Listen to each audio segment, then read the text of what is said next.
Leonardo DiCaprio's story didn't begin on movie sets or red carpets. It started in the gritty neighborhoods of East Hollywood in the 1970s and 80s. The area, far from the glamorous Hollywood the world sees, was a place where dreams were often crushed under the weight of poverty, crime, and instability. Leo's mother, Moline, raised him alone in a small apartment just steps away from the chaos. She worked multiple jobs to provide for her son, navigating a world filled with drug deals, sirens, and struggles for survival. Despite this, she remained Leo's pillar of strength. His father, George, though involved, couldn't offer much stability.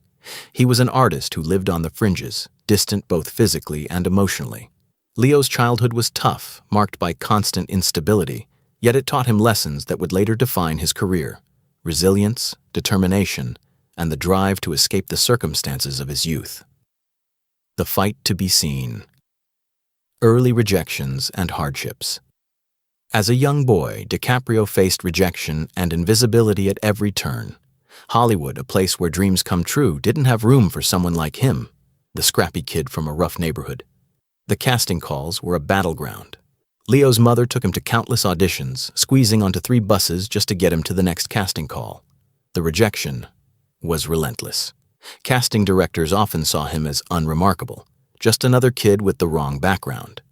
At just 10 years old, Leo had already internalized the painful truth. Life wasn't fair. But instead of succumbing to defeat, he found fuel in the hardship. Every rejection strengthened his resolve. His ambition wasn't driven by ego, but by a promise to his mother, a promise to make her sacrifices worth it.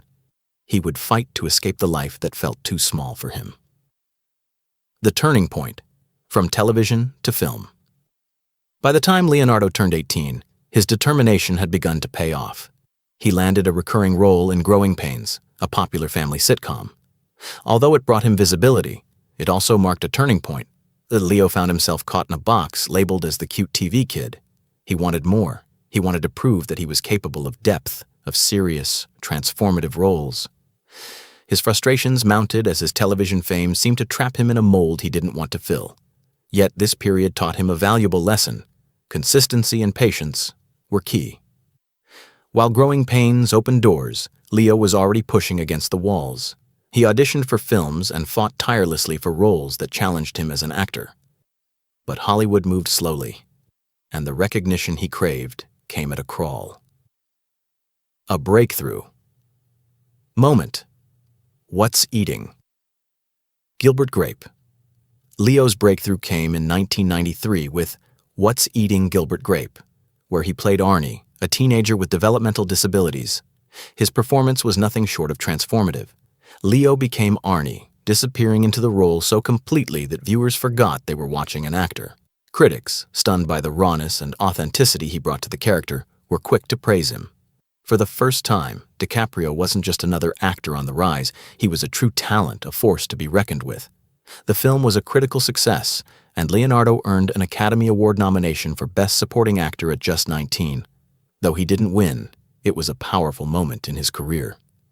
This nomination wasn't just a recognition of talent, it was a symbol that Leo was no longer a question mark. He was a legitimate contender in Hollywood, the idolization and its price. Romeo plus Juliet and fame's burden.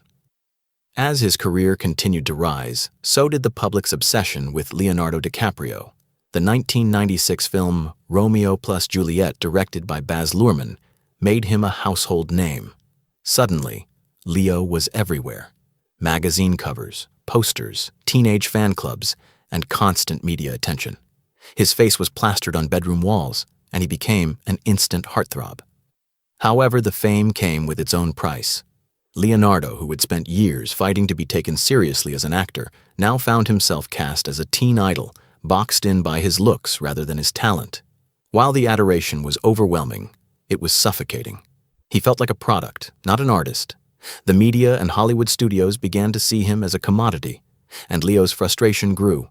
He was being seen, but not for the work he cared about. The fame he had fought for felt more like a trap than a reward. The struggle for recognition, more than a pretty face. Despite the overwhelming success of Titanic, Leonardo's journey wasn't all sunshine and roses. He faced a new challenge, being perceived as a heartthrob, and not much else. The struggle to be recognized for his talent rather than his appearance became more pronounced. DiCaprio craved roles that required depth, complexity, and a chance to stretch his abilities as an actor. He wanted to move beyond the superficial roles and prove that he was more than just the handsome lead. Throughout the late 90s and early 2000s, he sought out diverse roles that were dramatically different from Titanic. Whether it was portraying Howard Hughes in The Aviator or taking on the role of Frank Abagnale in Catch Me If You Can, Leo was determined to prove he had the range to be taken seriously. Yet the industry still seemed to doubt him. His desire for artistic respect only deepened as his career continued to flourish, yet it often felt like the roles he yearned for were always just out of reach. The Golden Globe. Win. A glimpse of redemption. After years of striving for recognition, Leonardo DiCaprio finally won a Golden Globe in 2016 for his role in The Revenant. The performance was intense, demanding, and physically taxing, with Leo spending months in the harsh wilderness for the role. His portrayal of frontiersman Hugh Glass marked a new level of commitment, and his performance was hailed as one of his finest. It was a moment of validation for a career that had long been marked by rejection. However, despite winning the Golden Globe, the Academy Award remained elusive, continuing the pattern that had haunted him for decades. The Oscar nomination that followed was a testament to his incredible work, but even then he had to face the bitter truth. Hollywood's validation was a long, slow, and uncertain journey. Finally, the Oscar, a long-awaited victory. In 2016, DiCaprio finally won the Academy Award for Best Actor for his role in The Revenant. After more than 2 decades of incredible performances, multiple nominations, and never winning the coveted statue, the moment felt bittersweet. While the Oscar was a career-defining achievement, it didn't come without its own complex emotions. Leo's long struggle to prove himself had been driven by more than just ambition. It had been fueled by his need to overcome the doubts that haunted him since his early career. The Oscar win was a victory, but it also symbolized something deeper. A man who had fought not just for recognition but for a sense of worth that had eluded him throughout his life. It was a reminder that even when you win it all, the emptiness doesn't always go away. The paradox of success. Fame's cost. Leonardo DiCaprio's story is one of unparalleled success, but it is also a story of contradictions.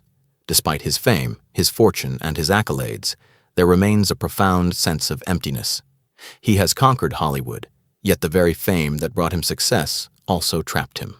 From the boy in East Hollywood, scraping by on 3 buses a day, to the man who now commands millions for a single film, DiCaprio's journey is one of overcoming impossible odds. Yet success in Hollywood does not guarantee happiness.